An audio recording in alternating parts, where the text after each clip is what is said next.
Selamat siang, Sobat CDIH Kota Balikpapan. Saya Elizabeth, Kepala Bagian Hukum Setda Kota Balikpapan. Dalam On Podcast yang pertama di siang hari ini, kami di JDIH Balikpapan On Podcast Mantap Ces. Pada siang hari ini, kita akan membahas terkait dengan perlindungan perempuan dan anak. Di sini nanti kita akan ada beberapa narasumber, yaitu dari DP3AKB, juga dari UUPA Polres Kota Balikpapan. Kita juga akan mendengarkan tanggapan dari masyarakat Kota Balikpapan terkait dengan perlindungan perempuan dan anak di Kota Balikpapan. Ya, ada sih, cuma saya kan tidak pernah melihat secara langsung. Untuk kekerasan seksual itu sendiri sih sikap yang memaksa ya untuk hubungan intim dengan orang yang tidak kita kenal biasanya.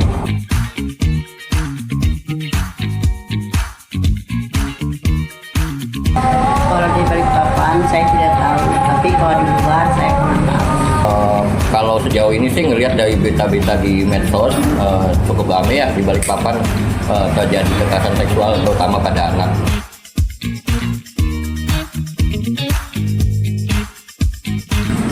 Saya nggak tahu tuh. Untuk Perda sih tahu, tapi sejauh ini sih yang kurang dari Pemda itu sosialisasinya kepada masyarakat sih. Membantu korban untuk melapor ke polisi, ke unit terkait, kayak perlindungan anak, itu sih yang hal-hal yang bisa kita bantu supaya mereka bisa mengobati trauma yang ada kan setelah kejadian itu. Ya, melapor ke yang terdekat, terutama kepada PRT setempat.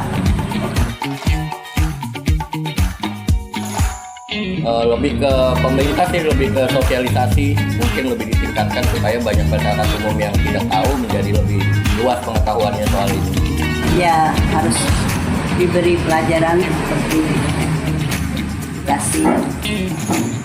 Baik, Sobat JDIH Kota Balikpapan, di sini sudah hadir narasumber kita, Ibu Nur Syamsiani. Love, lebih dikenal dengan Ibu Eni, dan selaku PLT DP3AKB Kota Balikpapan. Dan di sini ada Mas atau Bapak? Mas Ajeng. Mas Enggar dari Satreskrim Polres Kota Balikpapan. Ya, terima kasih. Baik, pada siang hari ini kita akan berbicara tentang perlindungan perempuan dan anak di Kota Balikpapan. Kota Balikpapan sudah punya 2 perda. Ada perda sebelumnya, ya, untuk yang terbaru yaitu Perda nomor 2 tahun 2024 tentang penyelenggaraan pembangunan ketahanan keluarga. Dan yang kedua nomor 2 tahun 2025 tentang penyelenggaraan kota layak anak. Kalau kita mau kaitkan dengan perlindungan perempuan dan anak, juga sebelumnya di tahun 2020 ada perda tentang penyelenggaraan perlindungan anak di Kota Balikpapan. Kalau kita bicara tentang anak, tidak berdasarkan data yang diperoleh, kekerasan terhadap anak dan perempuan di Kota Balikpapan itu sejak tahun 2023 hingga saat ini presentasinya menaik sampai dengan 40%. Jadi itu cukup signifikan ya. Kalau dengan adanya perda, tapi kita masih dalam kondisi seperti itu. Namun kita juga patut bangga ya, Ibu Eni dan Mas Enggar, Kota Balikpapan sudah dapat penghargaan ini di tahun 2025 pada bulan Juni, mendapat penghargaan Kota Layak Anak kategori utama. Dan kita berharap untuk kedepannya kita bisa sampai kepada Kota Layak Anak. Selanjutnya, sebelum kita sampai ke sana, kita ada beberapa pertanyaan nih yang mau kita bahas di siang hari ini. Ya, pertanyaannya sebenarnya lebih seperti apa sih kalau kita mau kaitkan dengan kekerasan? Kekerasan itu apa? Kekerasan dalam bentuk fisik ataukah ada kekerasan lain? Baik itu perempuan atau anak. Tapi kita saat ini mau fokus kepada anak.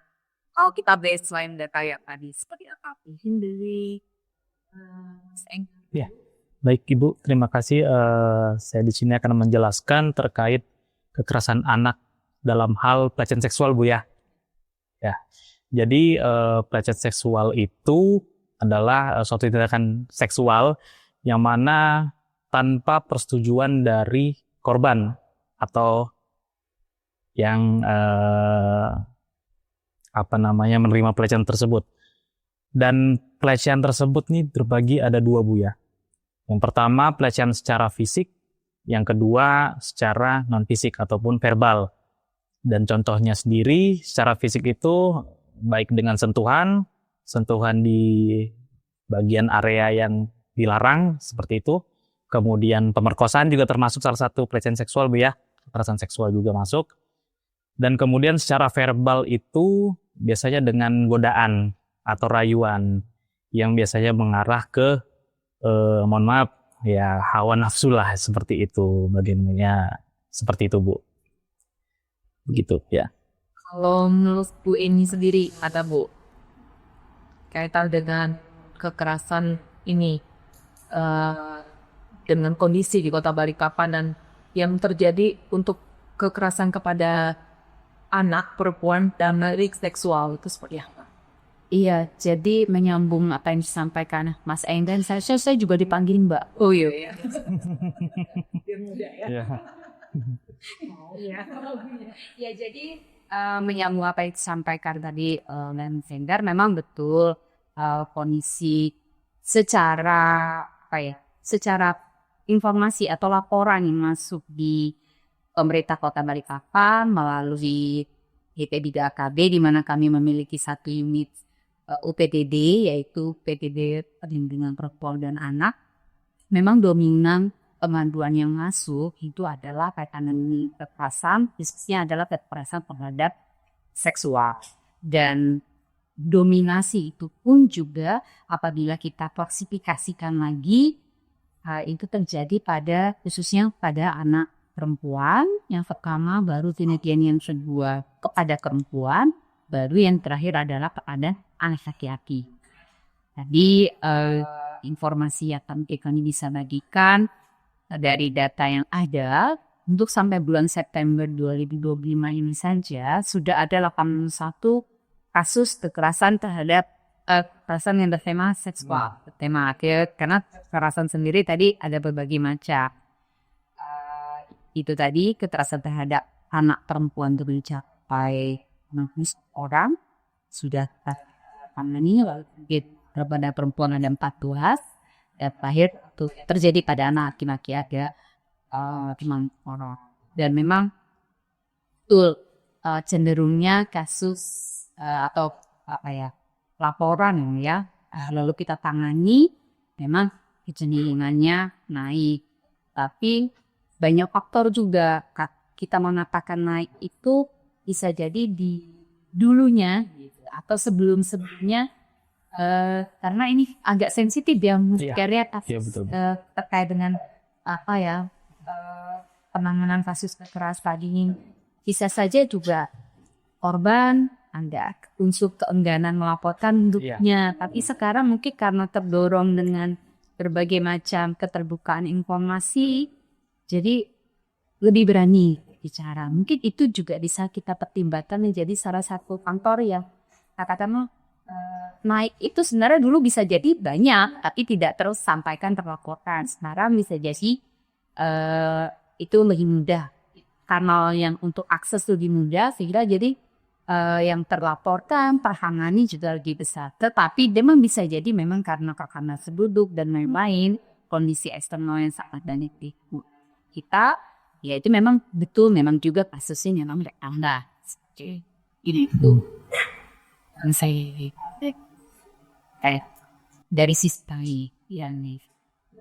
Jadi ini kita kalau dengan adanya tren yang seperti tadi disampaikan oleh Mas Enggar atau Bu Eni, perlu kita bukan ingin menyangkakan bahwa Kota Balikpapan dengan adanya kondisi ini kita tidak layak anak, tapi kita lebih mengantisipasi mengantisipasi kepada masyarakat, kepada keluarga, juga terhadap kepada anak itu sendiri, bahwa kita harus aware nih dengan kalau misalnya terjadi hal-hal seperti itu di lingkungan kita harus berani untuk melapor ya, supaya mudah tertangani.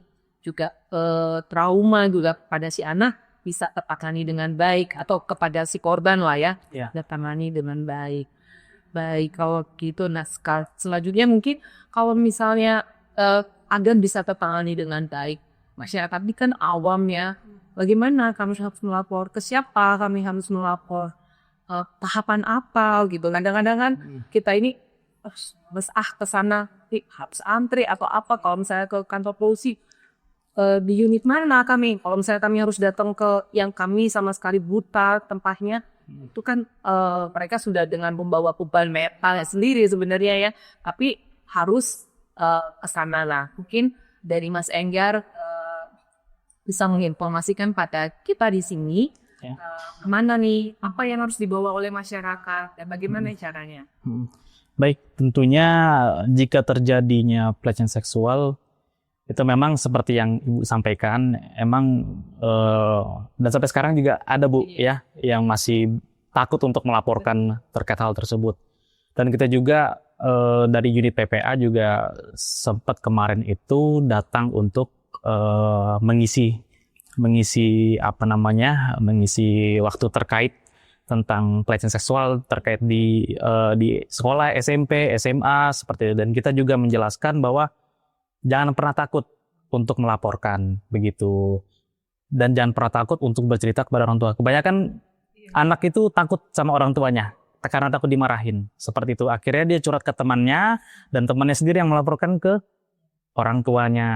Akhirnya seperti itu, dan kita sudah sampaikan juga ya, alhamdulillah sekarang sudah mulai berani Bu ya, udah mulai speak up terkait dengan pelecehan seksual ini seperti itu.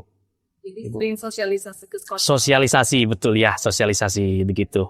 Kalau dari DPGKB sendiri gimana Bu?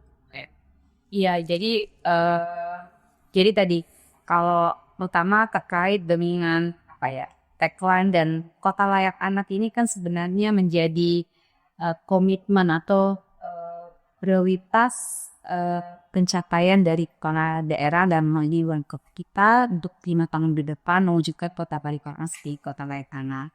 Memang bicara Kota Layak Anak itu instrumennya yang dievaluasi tidak hanya satu UCK saja, misalnya katakan tadi ketersediaan ruang bermain ramah anak, ketersediaan taman asuh ramah anak, masuk juga kalau kaitan dengan kekerasan, penanganan kasus itu juga dievaluasi bagaimana komitmen pemerintah lokal. Nah, dalam hal ini kita sudah memiliki regulasi yang memadai, tapi memang dari Perda yang tadi disebutkan bahwa Perda 2 tahun 2025 itu sebenarnya kita masih punya beberapa amanah peraturan wali kota yang harus kita turunkan. Itu menjadi PR untuk kami supaya Perda ini menjadi lebih implementatif ya. Nah, kemudian di GP3AKB itu sebenarnya kita sudah cukup kolaborasinya dengan PPA, Renata, dan para pihak. Lalu kita juga itu sudah berjalan. Kemudian kita juga punya forum anak. Nah, ada forum anak. Lalu kemudian ada TPM Inat RT, yaitu perlindungan perempuan dan anak, tadi berbasis masyarakat. Yang tadi forum anak yang terdiri dari anak-anak usia yang maksimal sampai 18 tahun, kita masih sebut sebagai anak, anggotanya. Lalu kemudian melalui seksi PPA, TBM di tingkat RT yang memang sudah terbentuk dan sudah di-SK-kan oleh wali kota secara regulasi, artinya sudah ada jelas payung hukumnya. Itu kita harapkan bisa menjadi whistleblower yang paling dekat di tingkat lingkungan setempat, yang diharapkan apabila tadi terjadi permasalahan ini bisa makin mempercepat ya penyampaian informasi terjadinya kasus-kasus kekerasan tersebut. Selain tadi kita punya PPD, UPPA, akses kanal untuk hotline-nya juga ada. Lalu kemudian sebenarnya kalau tinggal browsing cara menghubungi PDBTA atau lapor kasus kekerasan, atau kalau di kepolisian ada hotline 110. Dan kita juga kan punya babin Bu ya. Dalam lingkup RT tersebut ada babinnya, jadi bisa lapor ke babin. Sudah koneksi. Iya. bahkan ke puskesmas pun pasti langsung terlayani. Iya, betul. Karena memang sudah teredukasi semua Iya. para pihak yang memang memiliki tanggung jawab terkait dengan upaya perlindungan perempuan dan anak. Iya. Jadi berarti ini sudah ada sinergitas ya, sudah ada Polres dalam hal ini, Unit Perlindungan Perempuan dan Anak, kemudian dengan PPD-nya sendiri ya dari DP3KG, kemudian tadi ini ada disebutkan dengan Puskesmas juga ya, mungkin kalau untuk laporan seperti apa misalnya terjadi kejadian untuk langsung uji lab atau apa gitu atau gimana? Kebetulan saya menangani perkara juga seperti itu. Jadi awalnya orang tua ini memeriksa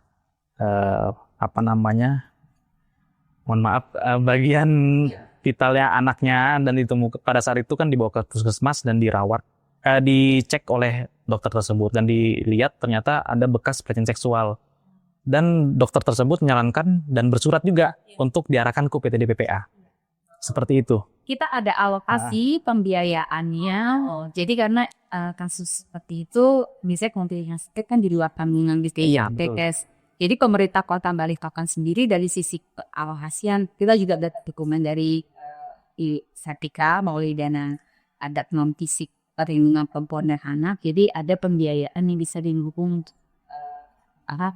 pemeriksaan kesehatan, pengecekan terkait dengan induk.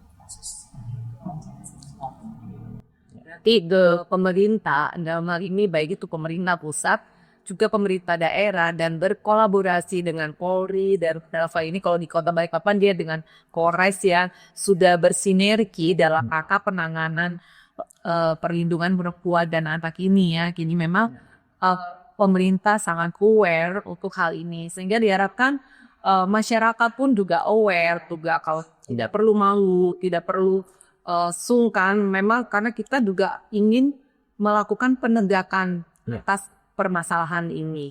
Kalau terhadap ini dari sisi kepolisian ya, kalau bagaimana penanganan terhadap pelaku sendiri, apakah itu membutuhkan proses yang lama karena masyarakat takutnya nanti juga bagi atau apa kan ada nih ya, ada yang harus dan tidak bisa ini harus diberikan hukuman seperti apa? Iya, jadi untuk terkait penanganan prosesnya Bu ya cukup lumayan, tidak terlalu lama juga, tidak terlalu cepat Bu ya. Jadi awalnya korban datang untuk melapor biasanya, kemudian setelah melapor itu diarahkan untuk visum. Ini terkhusus untuk yang kekerasan fisik ya maupun dengan kasus kalau terkait anak itu persetubuhan ya Bu ya. Seperti itu. Setelah visum, lalu kami lakukan pemeriksaan. Biasanya setelah pemeriksaan kita arahkan menyurat juga ke UPTD PPA untuk dilakukan asesmen. Ya, kemudian ke pihak Dinsos juga, ke pihak Bapas juga. Jadi kita saling kerjasama, tidak hanya UPTD PPA, jadi dengan Dinsos dengan Bapas juga seperti itu. Dan prosesnya juga lumayan panjang sih sebenarnya karena kan kita harus menunggu hasil asesmen dari UPTD, Dinsos dan Bapas tersebut begitu. Dan biasanya terkait persetubuhan itu kan kebanyakan dan rata-rata itu tidak ada saksi ya karena kan dilakukannya hanya berdua saja ya. Jadi itu kita harus memerlukan banyak saksi. Itu mungkin itu yang jadi kendala buat kami, mungkin yang lebih panjang prosesnya karena kita butuh saksi seperti itu dan kita butuh hasil laporan dari UPTD, Dinsos seperti itu. Dan kita juga sambil menunggu juga Bu itu surat visum dari keluar seperti itu, dan itu kita kita jadikan alat bukti seperti itu gitu Bu.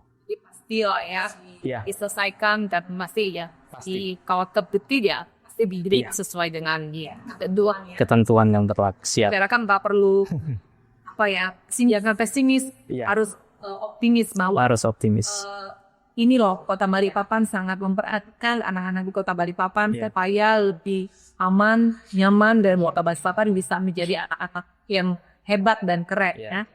Oke, nah sebelum kita selesaikan ada nih apa sih yang menjadi harapan dari Polres sendiri Kota Balikpapan ke depannya? Terkait dengan perlindungan perempuan dan itu sendiri ke depannya seperti apa ya? diharapkan dari masyarakat, yang harus dilakukan oleh masyarakat apabila ketemu dengan hal-hal seperti ini, supaya bisa nih masyarakat nggak perlu takut, nggak perlu khawatir, karena kan didukung dengan biaya tadi ya dari pemerintah. Gimana nih, apa ya diharapkan dengan adanya kondisi yang tadi semakin lonjar, tapi kita berharap itu tidak akan melonjak. Iya. Jadi dari kami Polresta Balikpapan harapannya ya tentunya agar menurun Bu ya kasus tersebut ya. Iya. Cuman kan di sini kita bekerja bagaimana caranya supaya kasus tersebut menurun lah ya dari kemarin-kemarin. Jadi kemarin saya sempat dengar radio terkait dengan lagu nyanyian yang bagian tubuh dilarang. Itu saya sampai sekarang tuh belum pernah dengar lagi atau masih berhenti, udah masih ya itu. Saya sudah ada pernah dengar lagi, itu penting itu Bu. Itu salah satunya penting buat memberikan pandangan buat pada masyarakat Balikpapan, dan tidak hanya cuma radio. Saya harap juga mungkin di baliho Bu ya, dibikinkan baliho terkait dengan kekerasan seksual, pelecehan seksual, karena terkait dengan pelecehan seksual terhadap anak ini ancamannya tinggi sekali Bu, dan tidak main-main Bu ya. Maksimal 15 tahun. 15 tahun Bu. Iya, karena ya memang Bu, karena kurangnya kita mungkin media Bu ya yang memberitakan terkait dengan tindak pidana tersebut, ya saya harapkan adanya iklan baliho seperti itu Bu, terkait dengan begitu. Ada iklan betul Bu, edukasi ya, kepada masyarakat. Iya. Banyak lah ya di sekolah, menanam juga supaya lebih waspada ya untuk permasalahan ini. Dari edukasi juga dari orang tua ya. Betul. Jadi kalau dari DP3 KB sendiri gimana? Kita mau kota layak anak ya, harap kota Balikpapan di kota layak anak, bukan cuma ada urusan fisik, tapi bagaimana anak-anak kota Balikpapan bisa lebih baik, jadi anak-anak yang bisa dibanggakan jadi dunia, punya internasional di nasional, bisa dari kota Balikpapan. Ya, jadi sepakat dengan Mas Engga bahwa memang komunikasi, informasi, edukasi itu sudah menjadi harga mati ya, yang berarti artinya upaya-upaya kita penyampaian semaksimal mungkin dalam bentuk tadi mungkin kalau yang seperti iklan di video turun tertampilkan di baliho atau mungkin di radio, atau juga mungkin juga salah satu yang lain yang juga sudah kami lakukan secara rutin berkala, kita lakukan pertemuan atau sosialisasi kaitannya pertama pola pengasuhan anak melalui lautan LT, lalu kita juga beberapa waktu lalu juga kita merefresh kembali teman-teman kita yang masuk di dalam seksi PPART di PPART ya di tingkat RT tadi.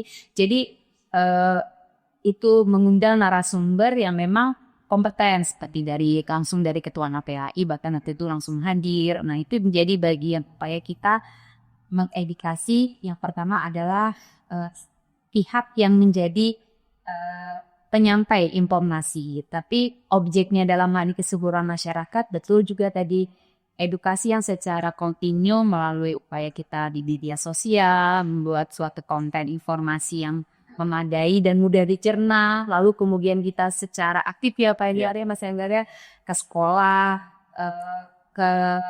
khususnya ke sekolah, lalu kemudian ke rumah ibadah, kegiatan-kegiatan yang terkait dengan keagamaan, sebenarnya kita juga bisa maksimal ke situ. Jadi harapannya semua teredukasi dan orang tua juga diedukasi bagaimana pola pengasuhan kepada anak yang baik, karena kenyataannya memang tidak hanya anaknya saja atau objeknya dalam hal ini khususnya akak yang menjadi korban, tapi memang orang tuanya juga perlu dicerahkan. Tadi juga penyambung yang kalau di PDG TPA kita kolaborasi ya Mas Engga, kita juga ada psikolog yang akan melakukan teman-teman di PTDBTA itu melakukan penjangkauan apabila ada laporan terkait dengan korban merasa, lalu ada pendampingan, ada mediasi juga.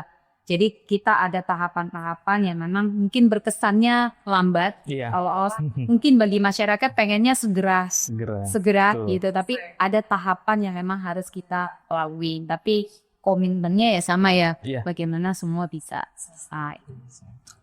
Oke, berarti tadi kalau kekerasan dalam hal ini untuk anak atau perempuan itu termasuk yang tidak bisa dimediasi ya. Untuk kekerasan itu ada dua, bisa ini Bu ya. Jadi untuk kekerasan terkait luka ringan itu bisa ada yang namanya mediasi gitu. Kemudian kalau misalkan untuk luka berat itu tidak bisa karena ancamannya di atas 5 tahun begitu. Jadi tidak ada mediasi begitu. Nanti yang perlu nih nanti Kota Balikpapan siapkan ya dalam hal ini dari UPT PP dari DP3KB juga mungkin dari Dinas Pendidikan sendiri ya. Ya. Perlu ada informasi-informasi kaitan dengan hukuman tadi ya, Ya. hukuman maksimal gitu supaya aware masyarakat juga bisa tahu bahwa ini hukumannya, ancaman hukumannya itu tinggi loh, Iya.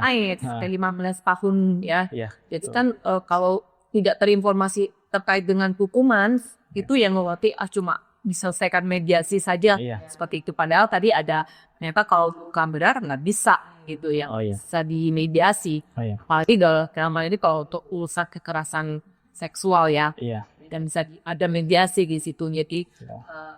mediasi itu tidak diperkenankan. Iya. Jadi yang perlu berarti diskresi adalah kaitan dengan pemberian informasi kepada anak di sekolah, baik mungkin kalau di PAUD juga ya, kalaupun di tingkat PAUD juga bisa, tidak. Iya. Tapi dengan pola-pola dan dunia mereka ya. Iya. PAUD ya cari tahu seperti apa penyampaiannya. Iya. Ini kayak tadi yang lagu yang Mas Enggar sampaikan ya. Iya, betul. Saya udah lupa lagi. Iya, saya sudah lupa. Seperti apa? Sudah tidak ada ya. Sudah tidak muncul. Kan lagi ya, Bu ya, dinaikkan lagi. supaya orang bisa terinspirasi lagi, Iya. aware Iya. saat ini dari sosialisasi ada menyebutkan juga ya pasal berapa di YouTube berapa tahun, nah itu Iya, setuju. ya akan berpikir tidak terus dan anak pun baik itu pelaku atau si korban juga bisa tidak mau menyampaikan kalau si korban ya, kalau si pelaku ya sudahlah dibuti saja ya, Iya. seperti itu. Dan mungkin nggak ada pembedaan juga ya kalau misalnya untuk hukuman untuk anak dan untuk pelaku yang Dewasa. Oh iya. Jadi ada 2 pasal juga Bu yang berbeda.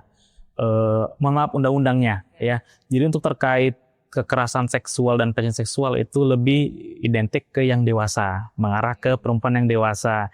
Cuman kalau untuk tetap sih namanya juga pelecehan, kekerasan seksual juga sih. Cuman kita lebih namanya persetubuhan atau pencabulan terkait Undang-Undang Perlindungan Anak, yaitu nomor 35 tahun 2014. Sedangkan kan pelecehan nomor 12 tahun 2022. Ya, jadi berbeda. Namun sama, cuman yang untuk di bawah umur ini lebih ketat banget. Ya, lebih sadis. Untuk lebih berat untuk ancaman hukumannya. Siap. kita sudah apa yang jadi pembahasan kita pada siang hari ini. Mudah-mudahan masyarakat Kota Balikpapan bisa memahami, bisa tidak perlu takut untuk melakukan pengaduan, untuk menyampaikan hal-hal tersebut, karena kita ada unit perlindungan Perempuan dan anak di Iya. Polresta, dan pasti akan segera ditangani dengan baik. Dan ada DP3KB dengan UPD-nya untuk perlindungan perempuan dan anak, dan di sana juga akan didampingi oleh psikolog yang mempunyai keahlian tersendiri bagaimana cara mendekati korban, bagaimana cara supaya efek-efek trauma ini bisa terselesaikan bagi si anak dan si anak pun bisa menjalani hari-hari ke depannya. Demikian podcast kita pada siang hari ini. Sebelum saya akhiri, saya akan membacakan sedikit pantun. Makan kue manis di meja makan, disertai dengan secangkir teh hangat. Berikan anak kasih sayang yang penuh perhatian agar mereka tumbuh jadi generasi hebat. Bunga mawar, bunga kenangan. Penuh semerbak mengisi udara. Stop kekerasan pada anak. Mari kita hadirkan rasa aman dan sejahtera. Demikian podcast kita pada siang hari ini. JDIH Balikpapan on Podcast. Mantap, Ces.